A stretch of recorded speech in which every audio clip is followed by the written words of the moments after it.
Sahabat PES Media, senang rasanya ketemu lagi dengan sahabat semua. Kali ini kita bincang-bincang ringan seputar kurikulum merdeka dan apa saja yang harus dilakukan untuk memberhasilkan implementasi kurikulum tersebut.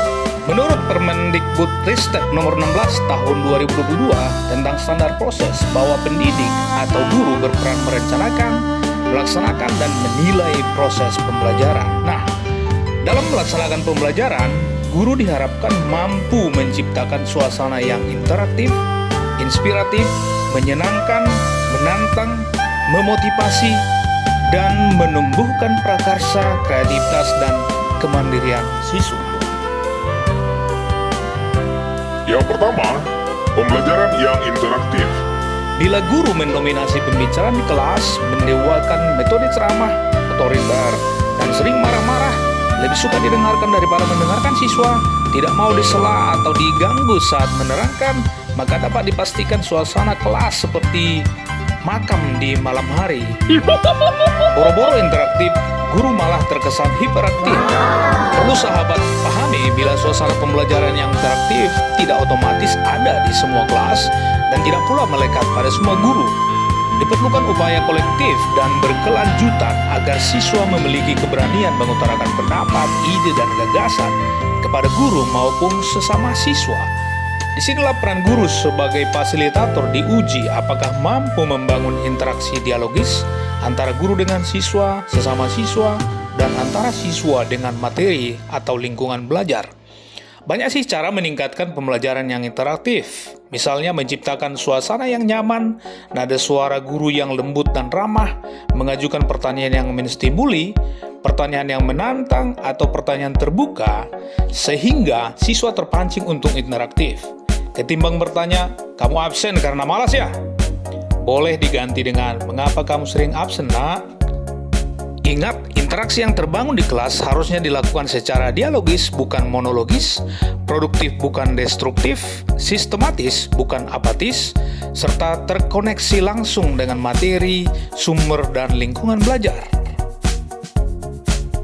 Yang kedua, pembelajaran yang inspiratif. Mungkin sahabat pembelajar pernah membaca tulisan William Arthur Ward. Guru yang biasa-biasa hanya bisa menceritakan, guru yang baik mampu menjelaskan, guru yang unggul mampu mendemonstrasikan, sementara guru yang hebat bisa menjadi inspirasi.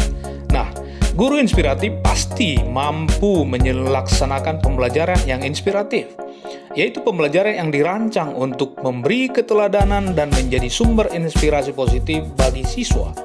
Siswa terdorong membaca karena meniru kebiasaan guru yang gemar membaca.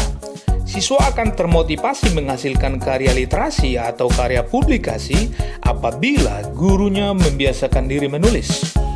Guru yang ramah, disiplin, konsisten, dan kompeten biasanya akan menjadi guru idola di kelas atau di sekolah dan menjadi inspirasi bagi banyak siswa.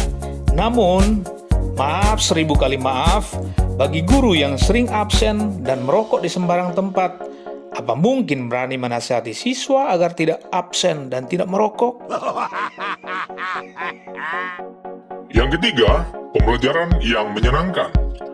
Pembelajaran yang menyenangkan adalah pembelajaran yang menimbulkan energi positif, rasa nyaman, aman, gembira, menarik, bebas dari bullying, menghargai gender, siswa tidak merasa terintimidasi atau tertekan maksudnya. Dan satu lagi yang penting adalah mengakomodasi karakteristik dan kebutuhan belajar siswa. Dengan demikian, setiap siswa di kelas dianggap penting dan terlayani dengan baik. Mungkin juga guru perlu belajar bahasa gaul dan kekinian, menyisipkan guyonan-guyonan edukatif, atau memperagakan beberapa trik sulap yang membuat suasana rileks di kelas. Jangan lupa, lakukan ice breaking bila konsentrasi mulai terbagi dan rasa bosan siswa mulai muncul. Bila pembelajaran menyenangkan, tujuan pembelajaran pasti tercapai. Singkatnya, jadikanlah sekolah menjadi taman yang menyenangkan bagi semua siswa.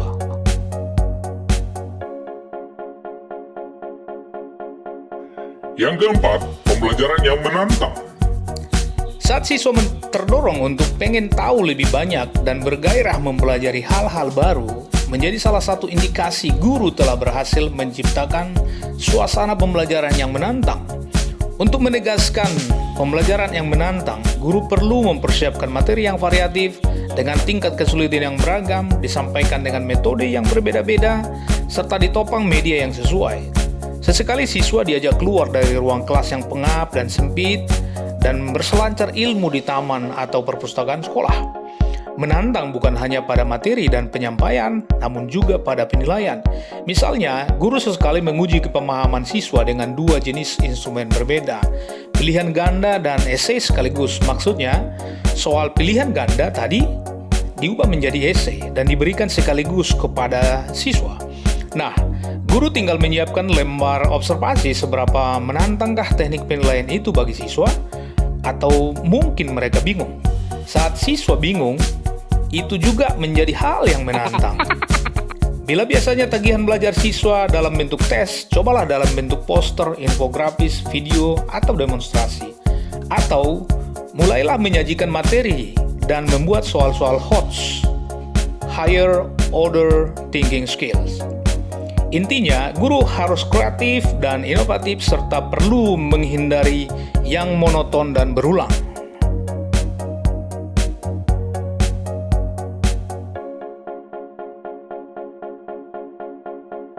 Yang kelima, pembelajaran yang memotivasi.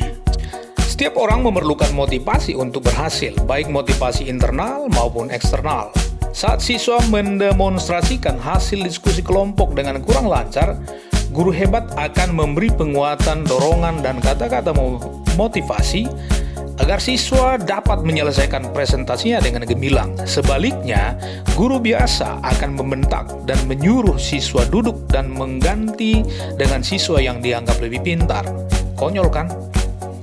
Di samping memotivasi dengan ucapan, guru juga perlu banyak mendengar, memberikan reward atas keberhasilan, membiasakan terjadinya kolaborasi dan kompetisi, dan menghargai setiap siswa sebagai pribadi yang unik, sehingga keberhasilan belajar diukur dari keunikan masing-masing individu siswa.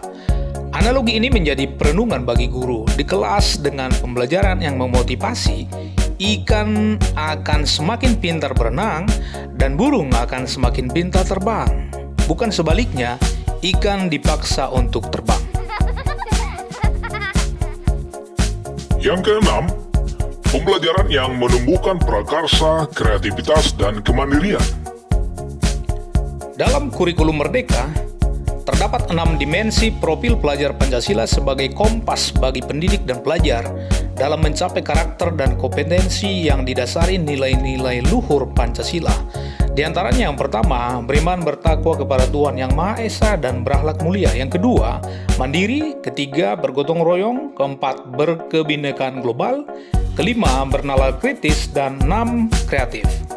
Lagi-lagi kita harus akui peran guru sangat sentral dalam menumbuhkan prakarsa, kreativitas, dan kemandirian siswa. Untuk itulah mereka berguru di sekolah. Tumbuhnya prakarsa, kreativitas, dan kemandirian siswa sangat tegak lurus dengan 5 hal berikut ini. Yang pertama, apakah sekolah benar-benar melaksanakan proyek penguatan profil pelajar Pancasila? Kedua, kegiatan-kegiatan pembiasaan apa yang dicanangkan di sekolah? Ketiga, ekstrakurikuler apa yang ditawarkan kepada siswa untuk mengoptimalkan potensi bakat dan minat siswa? Yang keempat, kegiatan lomba atau kompetisi apa saja yang diikuti siswa di dalam dan luar sekolah? Kelima, metode apa saja yang dikembangkan guru dalam pembelajaran? Pernahkah guru menerapkan problem-based learning, inquiry, discovery learning, dan atau project-based learning, atau bertahan dengan metode ceramah? Sahabat pembelajar, sahabat sudah makin paham kan? Dengan 6 suasana pembelajaran yang harus diciptakan guru di kelas Merdeka, yaitu suasana yang interaktif, inspiratif, menyenangkan, menantang, memotivasi, dan menumbuhkan prakarsa, kreativitas, dan kemandirian siswa. Sahabat mau mencoba atau hanya mengelus dada? Oke sahabat PS Media, tidak terasa kita sudah berada di akhir video. PS Media mengutip kata-kata bijak dari 3 tokoh yang berhasil mengubah dunia untuk Anda semua. Pendidikan adalah senjata paling mematikan di dunia, karena dengan pendidikan, Anda dapat mengubah dunia. Hiduplah seolah engkau mati besok, belajarlah seolah engkau hidup selamanya. Kemarin, aku pandai, jadi aku ingin mengubah dunia. Hari ini, aku seorang bijak, jadi kuputuskan untuk mengubah diriku sendiri. Bagi sahabat yang belum subscribe dan like channel PS Media, silakan subscribe, like, komen, dan share ya. Dengan sedikit kebaikan yang Anda beri, akan lahir berjuta kebaikan yang lain. Sampai ketemu pada postingan berikutnya. Salam perubahan!